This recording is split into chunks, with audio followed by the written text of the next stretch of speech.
Let's start with the new chapter, audit under the fiscal laws.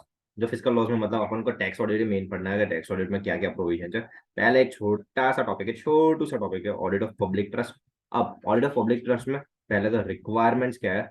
So trust can be charitable और religious, मतलब वो दोनों हो सकते हैं, या तो चैरिटेबल होती है या फिर ट्रस्ट एक रिलीजियस ऑर्गेनाइजेशन होती है। सेकेंड, उसमें एक पॉइंट है क्या है, इनकम एग्जाम अंडर सेक्शन 11 और 12। और ये एग्जामेशन कब मिलता है, जब सेक्शन 12 एक अंडर सेक्शन 12 की सेटिस्फाई कंडीशन जो सेटिस्फाई करे उसको एग्जामेशन मिलता है अंडर सेक्शन 11 एंड 12। नाउ इसमें audit to be done if income without applying without having the exemption of section 11 and 12 exceeds 2,50,000, मतलब अगर बेसिक एग्जामेशन से एक्सीड हो रही है विदाउट जो लिमिट्स जो जो एग्जाम विदाउट एग्जामेशन, जो अपन को डिडक्शन मिलने वाला है, एग्जामेशन मिलने वाला है सेक्शन 11 और 12 में, अगर वो 2.5 लाख से ज्यादा है तो फिर अपन को ऑडिट करवानी पड़ेगी ना। देयर इज ऑडिट प्रोग्राम में तीन चीजें, preliminary, compliance and substantive checking and issuing the audit report.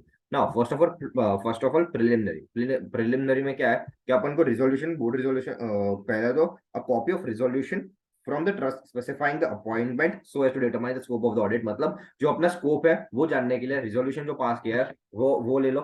Second, list of accounting record, जो भी अकाउंटिंग रिकॉर्ड बनाया है वो कंप्लीट है कि नहीं, मेंटेन बाय द ट्रस्ट, जो भी है वो ले लो। Second, third thing, trust deed. So a certified true copy of trust deed, trial balance and balance sheet and profit and loss, मतलब जो जो बेसिक चीजें वही लेनी है। तो पहली एक रेजोल्यूशन की जो अपना स्कोप बता दे वो, लिस्ट ऑफ अकाउंटिंग रिकॉर्ड जो बुक्स ऑफ अकाउंट्स है वो।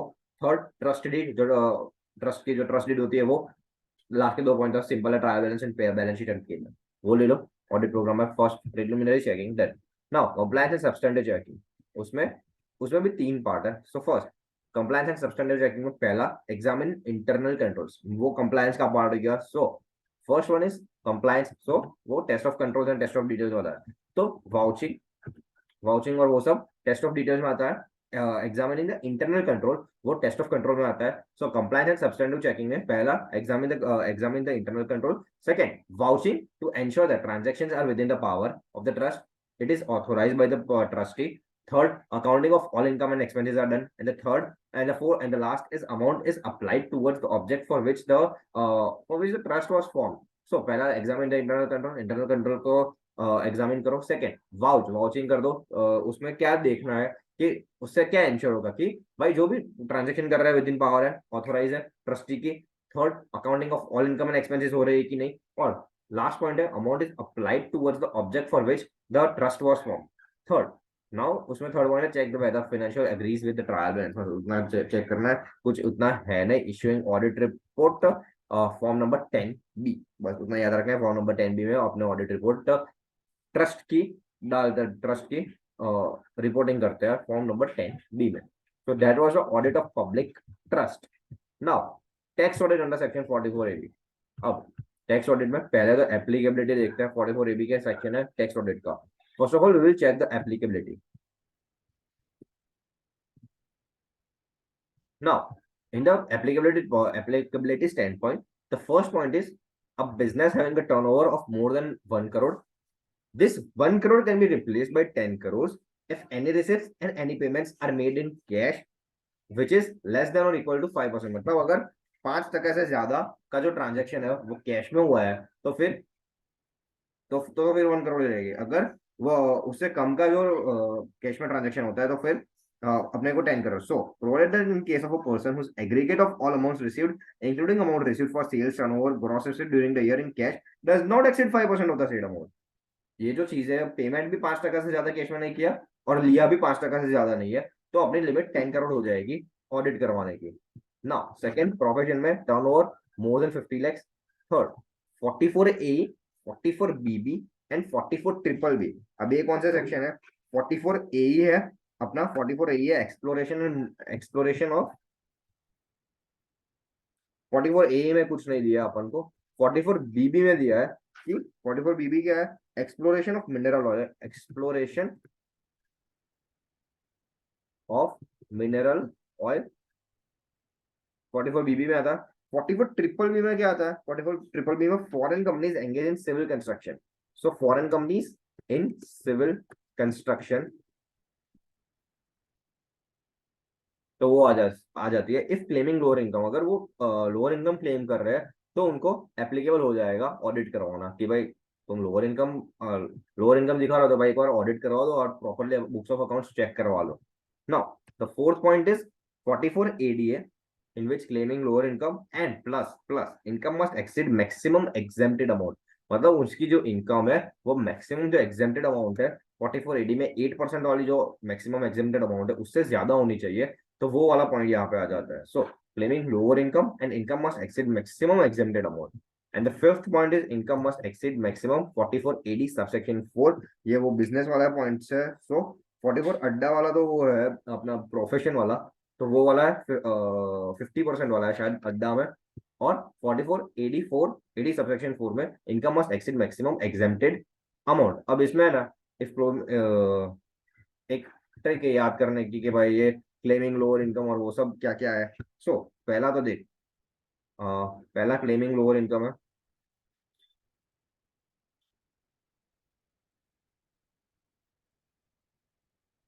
Claiming lower income. दूसरा है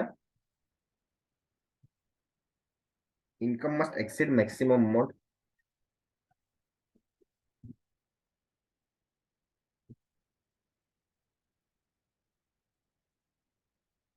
अब इसमें याद करने की ट्रिक क्या है कि भाई जो ये पहला है सो 44 A, 44 BB और 44 BBB, 44 BBB उसमें सिर्फ इतना लगेगा। फिर अपना 44 अड्डा है तो उसमें ये दोनों लगेगा। और 44 AD सब सेक्शन 4 है तो उसमें सिर्फ ये वाला लगेगा। सो ऐसे अपन याद कर सकते हैं 44 A, BB and triple B में क्लेमिंग लोअर इनकम वाला ही लगेगा।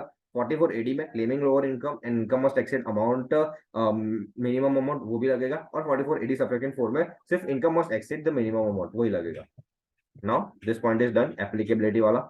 नाउ नॉन एप्लीकेबिलिटी किस किस को अप्लीकेबल नहीं है। सो 44B शिपिंग बिजनेस को tax audit compulsory, tax audit applicable नहीं है। And 44BBA operation of aircraft उसको नहीं है। अब इसका भी है कि भाई BBA, ए मतलब एयरक्राफ्ट वाला और बी मतलब शिपिंग बिजनेस। सो BBA वाला याद रखने के भाई ए वाला ए इज इक्वल टू एयरक्राफ्ट तो वो और बी ऊपर के तो याद रह जाएंगे। ऐसा है 44A, 44BB, 44BBB, नीचे 44B और 44BB है। नॉन एप्लीकेबिलिटी में 44B एंड 44BB है।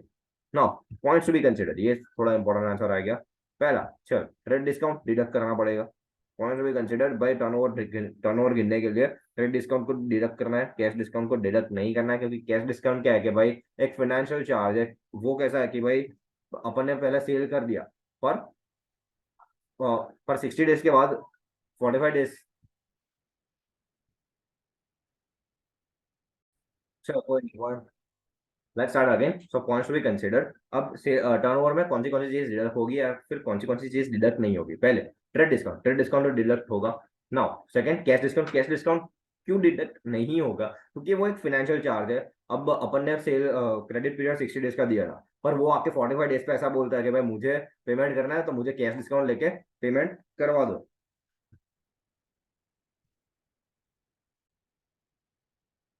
Third point is turnover discount. Turnover discount deduct हो गया भाई। क्यों? टर्नओवर डिस्काउंट में क्या है कि भाई turnover discount is normally allowed to a customer with the sales made to him exceed a particular quantity, this being dependent on the turnover as per trade practice. It is in the nature of trade discount and should be deducted from the figure of turnover even if the same is allowed at periodical intervals by separate credit notes। तो turnover discount deduct होगा। Now special rebate trade discount के case में ये deduct होगा। Trade discount के case में ये deduct होगा, कमीशन ऑन सेल में डिडक्ट नहीं होगा। क्लियर पॉइंट है। ट्रेड डिस्काउंट के पॉइंट में अगर ट्रेड डिस्काउंट का जो अपन ने ऊपर पढ़ा के वही है भाई नॉर्मली वो बिल में माइनस होके आता है तो उसको इंक्लूड करके कोई मतलब नहीं है। अगर कमीशन ऑन सेल में है तो वो डिडक्ट नहीं होगा। That was the point. The same can from the figure of turnover. Now sale of investment है तो वो तो इंक्लूडेड ही नहीं होगा कि भाई टर्नओवर में थोड़ी आता है सेल ऑफ इन्वेस्टमेंट कर रहा है। तो fixed asset property and shares and debentures अगर सेल किया है तो वो टर्नओवर में आएगा ही नहीं। बात खत्म।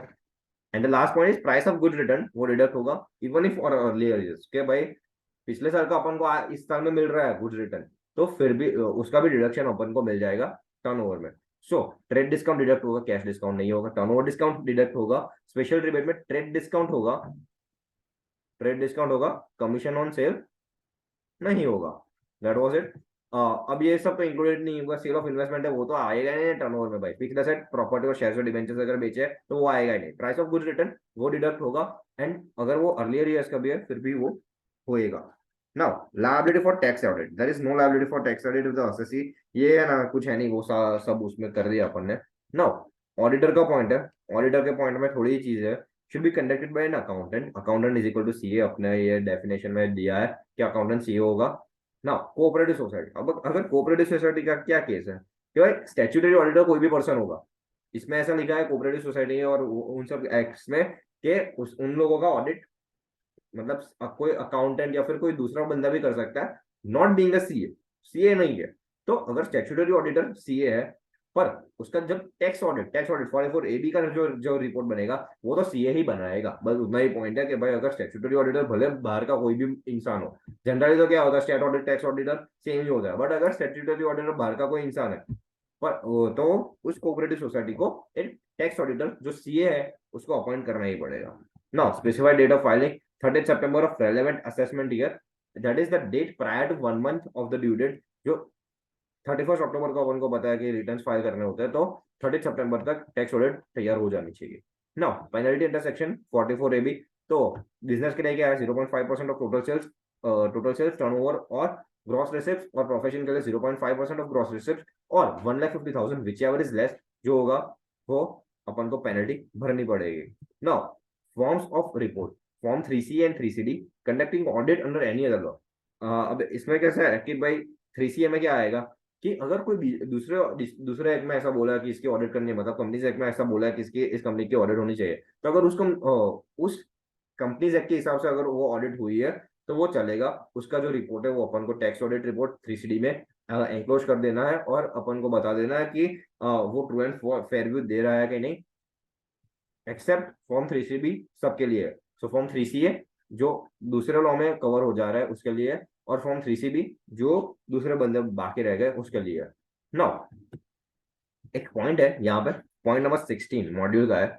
सो क्वेश्चन में arise in the case of a public sector company or any other company where the statutory auditor has not been appointed by the authorities concerned as to whether the tax auditor appointed under section 44AB can complete his audit without waiting for statutory report to the accounts. It may be noted that form number 3CA requires the tax auditor to enclose a copy of the audit report conducted by the statutory audit or the auditor of the financial statement, as the case may be. Where a statutory auditor has not been appointed by the authorities concerned, or where the report of the statutory auditor is not available for whatever reasons, it will be possible for the tax auditor to give his report in Form 3CB and to certify the relevant particulars in Form 3CD. This is particularly important in those cases where the assessee concerned has suffered losses in the relevant accounting year. It may, however, be noted that the tax auditor in such cases will have to conduct the financial audit as well in order to enable him to certify whether or not the accounts reported upon him give a true and fair view of the state of affairs. अब इसमें क्या बोल रहा है कि अपन ने state auditor को अलग रखा, तो पॉइंट क्या है कि स्टेट ऑडिटर को अलग रखा और अपन टैक्स ऑडिटर है। अब उसने स्टेट ऑडिटर ने अपन को रिपोर्ट ही नहीं दी, क्योंकि अपन को एंक्लोज करना पड़ता है 3CA में, अपन को एंक्लोज करना पड़ता है, तो उसने रिपोर्ट दी ही नहीं फॉर वट एवर रीजन, उसको अपॉइंट नहीं किया गया था या फिर उसने दी नहीं, उसने डिले करा। तो अपन का तो डिले नहीं कर सकते ना, अपन क्यों पेनल्टी भरे खाली खोटी की।